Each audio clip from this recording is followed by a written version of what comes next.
Hi students, இப்போ நம்ம பார்க்கக்கூடிய ரொம்ப முக்கியமான ஒரு வீடியோ. இது வந்து கிளாஸ் 11th 12th சப்ஜெக்ட் வந்து பிசிக்ஸ். ஓகே, 11th 12th முக்கியமா 12th வந்து ரொம்ப இம்பார்ட்டன்ட். என்ன அப்படின்னா how to score 15/15 marks in 1 marks. அதாவது 1 marks பொறுத்த வரைக்கும் நம்ம வந்து 15 1 marks நம்ம எழுதணும் இல்லையா?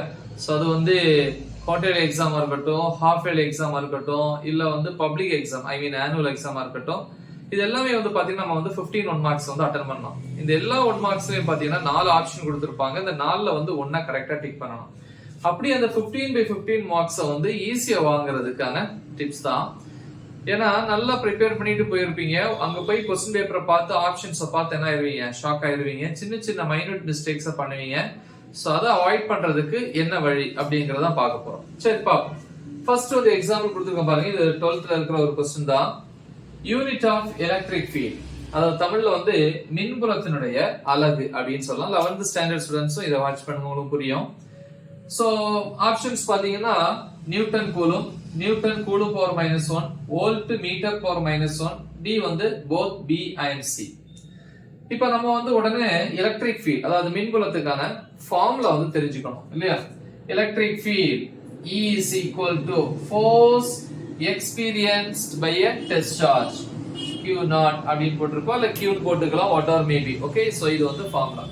இப்ப டைரக்டா வந்து யூனிட், அதாவது அலகு பாத்தீங்க அப்படின்னா ஃபோர்ஸுக்கு வந்து நியூட்டன், சார்ஜுக்கு வந்து கூலும்.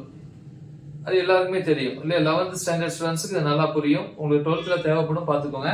இப்போ ஃபோர்ஸுக்கு நியூட்டன், சார்ஜுக்கு கூலும். அப்ப என்ன வரும்? எலக்ட்ரிக் ஃபீல்ட் மின்புலம், அதுக்கு நியூட்டன், சி மேல போச்சுன்னா சி பவர் -1.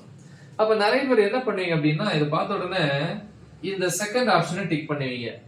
பட் 4 ஆப்ஷனை நீங்க அனலைஸ் பண்ணி தான் டிக் பண்ணணும். இங்கதான் நீங்க மிஸ்டேக்கே பண்ணுவீங்க. இன்னொரு ஃபார்முலா இருக்கு அதே இடத்துல.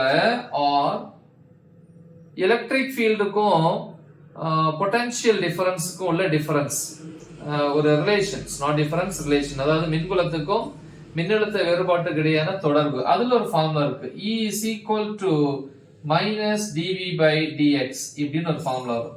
இதுல பாத்தீங்கன்னா பொட்டன்ஷியல் டிஃபரன்ஸ், அதாவது மின்னழுத்த வேறுபாடு அப்படின்னா வோல்ட், டிஸ்டன்ஸ் தொலைவுக்கு வந்து மீட்டர். இது மேல வந்துச்சு அப்படின்னா மின்புலம் அல்லது எலக்ட்ரிக் ஃபீல்டுக்கு வோல்ட், மேல போச்சுன்னா மீட்டர் பவர் -1.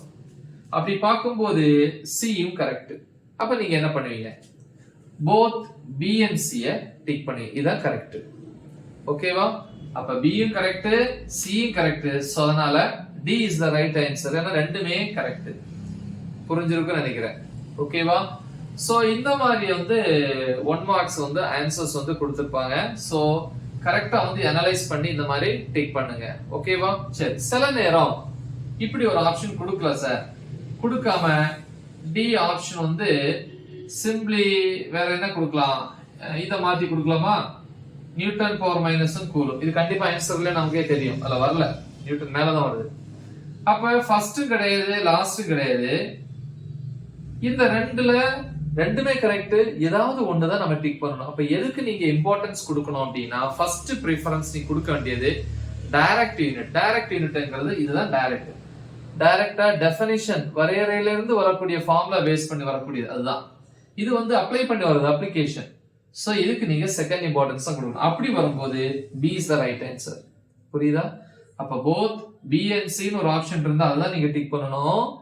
இல்ல ரெண்டு ஆன்சர் கரெக்டா இருக்கு, ஃபோர்த் ஆப்ஷன் வந்து இன்னொரு ஆப்ஷன் அதுவும் தப்பா இருந்துச்சுன்னா இந்த ரெண்டுல எதை சூஸ் பண்ணணும் அப்படின்னா ஃபர்ஸ்ட் டைரக்டா வரக்கூடிய யூனிட் அலகு, அதுதான் நீங்க டிக் பண்ணணும். அப்படி பார்க்கும்போது இது கரெக்ட், இது இல்லைன்னா இது கரெக்ட், இது இருந்துச்சுன்னா இது தப்பு, இது கரெக்ட்.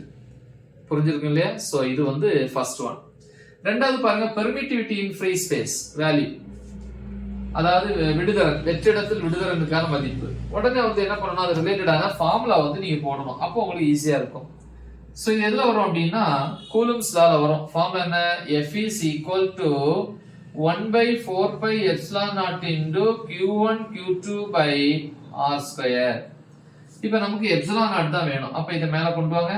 ε0 is equal to அப்படின்னு எழுதிடலாம். ε0 is equal to அப்படி மாத்திடுவோம். இதுக்கு தகுந்த மாதிரி நம்ம மாத்திக்கணும். ஆனா ε0க்கு டைரக்ட் ஃபார்முலா நீங்க படிச்சிருப்பீங்க. I mean direct value 8.85 into 10⁻12 ஆனா வேல்யூ மட்டும் நீங்க பார்த்தா பத்தாது, அதுல இருக்கக்கூடிய அலகு ஐ மீன் யூனிட்டையும் பார்க்கணும். யூனிட் பாத்தீங்கன்னா பாருங்க, எழுதிடுவோம். எப்சிலான் நாட் இங்க வந்துச்சா, அப்ப 1/4 pi f f கீழ வந்துச்சு q1 q2 by r square. So இத வச்சு நம்ம யூனிட் எழுதிரலாம். q1 q2 q னா சார்ஜ் தானே, charge coulomb, coulomb into coulomb, coulomb square. கீழ 4 பைங்கிறது நம்பர், ஓகேவா, அதை விட்டுருங்க. ஃபோர்ஸ்க்கு வந்து நியூட்டன், டிஸ்டன்ஸ்க்கு மீட்டர், ஸ்கொயர் இருக்கனால மீட்டர் ஸ்கொயர். அப்படி வரும்போது கூலும் ஸ்கொயர் இங்க எழுதுறேன், கூலும் ஸ்கொயர். நியூட்டன் மேல போச்சுன்னா நியூட்டன் பவர் -1, மீட்டர் ஸ்கொயர் மேல போச்சுன்னா மீட்டர் பவர் -2. அப்ப முதல்ல என்ன பண்ணணும், யூனிட் அதாவது அலகை வச்சு ஆப்ஷன்ஸ் வந்து நீங்க ஜட்ஜ் பண்ணணும். 4 ஆப்ஷன் இருக்குன்னா முடிஞ்ச வரைக்கும் 2 ஆப்ஷனை முதல்ல ஒமிட் பண்ணணும். மீதி 2 ஆப்ஷனை வச்சு அனலைஸ் பண்ணீங்கன்னா உங்களுக்கு ஈஸியா இருக்கும். அப்ப நம்ம என்ன பண்ணணும், இந்த ஆப்ஷன் இருக்கிறது எங்க இருக்கு, coulomb square newton power -1 metre power -2, இதை கன்சிடர் பண்ணலாம், இருக்கட்டும். இதுல பாத்தீங்கன்னா மாறி வருது, மேல இல்ல மைனஸ் இல்ல, அப்ப இது இல்ல, சுத்தமா இல்லன்னு கண்டுபிடிச்சிட்டோம். அப்புறம் இதே மாதிரி யூனிட் இருக்கிறது coulomb square newton power -1 metre power -2, இதையும் நம்ம கன்சிடர் பண்ணலாம். இதுல அது இல்ல, அப்ப இதை விட்டுட்டேன். அப்படி பியும் சியும் யூனிட்டை பேஸ் பண்ணி தப்பாயிருச்சு, அதை விட்டுரும். இனி இது ரெண்டா வச்சு நீங்க அனலைஸ் பண்றீங்க, கரெக்டா? பாருங்க epsilon not is equal to 1/, தான் வருது பாருங்க, 1/, தான் ஃபார்முலா வருது. அப்ப கண்டிப்பா இதுதான். அப்ப அந்த வேல்யூ எப்படி சார் இது வந்துச்சு அப்படின்னு கேட்பீங்க. கரெக்டா பாத்துக்கோங்க. q1ங்கிறது சார்ஜ், இதுக்கு ஒரு வேல்யூ, இதுக்கு ஒரு வேல்யூ, டிஸ்டன்ஸ் 1, சார்ஜ் 1 கூலும், அப்ப 1 × 1 1, டிஸ்டன்ஸ் 1 இருந்துச்சுன்னா, நீங்க சூஸ் பண்றது இருந்துச்சுன்னா f ஓட வேல்யூ என்னவா இருக்கும் படிச்சிருப்பீங்க. 1/4 pi into epsilon naught value, exact value 8.85 into 10 power -12 text புக்ல இருக்கும். இத மல்டிப்ளை பண்ணீங்கன்னா 9 into 10 power 9 நியூட்டன் வரும். புரியுதா? அப்படி பார்க்கும்போது epsilon naught is equal to 1/4 pi into f ஓட வேல்யூ என்ன, 9 into 10 power 9, which is equal to 1/9 4s are 36, 36 pi into 10 power 9, அப்புறம் இந்த யூனிட். சோ ஃபர்ஸ்ட் ஆன்சர் இதான் கரெக்ட். ஒருவேளை இது யூனிட் கரெக்டா இருந்து இது கூட கரெக்டா இருந்திருக்கும், கரெக்ட் அந்த வேல்யூ, பட் இந்த யூனிட் தப்பானதுனால this is the right answer. So இது ஒரு மெத்தட். அப்புறம் பாத்தீங்கன்னா Henry can also be written as அப்படின்னு கேட்டிருக்காங்க. ஹென்ரியை வந்து எப்படி எழுதலாம்? சோ அப்படி பாத்தீங்கன்னா 4th யூனிட்ல இருக்கு. ஹென்ரிங்கிறது self inductance or mutual inductance. தமிழ்ல வந்து அதுக்கு ஒரு பேர் இருக்கு இல்லையா, செல்ஃப் இண்டக்டன்ஸ் அப்படின்னா அதாவது தன்மின் தூண்டல் எண், மியூச்சுவல் இண்டக்டன்ஸ் அப்படின்னா பரிமாற்று மின் தூண்டல் அப்படின்னு சொல்லுவோம். ஓகே, எனிவே அதுக்கு ஃபார்முலா படிச்சிருப்பீங்க. சோ தேர்ட் ஒன்னுக்கு நம்ம இங்க எழுதிடுவோம், அப்புறம் இதை ரப் பண்ணிக்கலாம். 5 is equal to Li வரும். L தான் வந்து செல்ஃப் இண்டக்டன்ஸ், தன்மின் தூண்டல். இது வந்து L is equal to 5/I ன்னு எழுதலாம். 5ங்கிறது என்னது, ஃப்ளக்ஸ், மின்புல காந்தப்புல பாயம், வெபர். இதுக்கு வந்து யூனிட் வெபர் பெர் கரண்ட்க்கு ஆம்பியர். அப்ப வெபர் பெர் ஆம்பியர் கரெக்ட். ரெண்டாவது வந்து பாத்தீங்கன்னா இன்னொரு ஃபார்முலா படிச்சிருப்போம் இதே இதுல, L is equal to -I or -E by di/dt அப்படின்னு வரும். ஈக்குவல் டு psi மின்னியக்கு விசை, எலக்ட்ரோமோட்டிவ் ஃபோர்ஸ் EMF, அதுக்கு வந்து வோல்ட் பை கரண்ட்க்கு ஆம்பியர் பெர் செகண்ட். மேல வரும்போது வோல்ட் ஆம்பியர் பவர் -1 செகண்ட் ஆட்டோமேட்டிக்கலா மேல வந்துரும். சோ B இன் கரெக்ட். மூணாவது வந்து பாத்தீங்க அப்படின்னா அதேதான், L is equal to psi அதாவது EMF அல்லது வோல்டேஜ் ஃபார்முலா, அதுக்கு என்ன பண்ணலாம், V is equal to IR. அதே மாதிரி தான் psi is equal to IR. கீழ என்ன இருக்கு, di/dt. சோ இதை எப்படி எழுதலாம்னா, I னா ஆம்பியர் யூனிட், இதுக்கு ஆம்பியர் தான், கரண்ட் தான், ஆம்பியர் ஆம்பியர் கேன்சல், R னா ரெசிஸ்டன்ஸ் மின்தடை ஓம், டைம்க்கு செகண்ட் மேல ஆட்டோமேட்டிக்கலா வந்துரும். சோ இப்ப இதுவும் கரெக்ட்.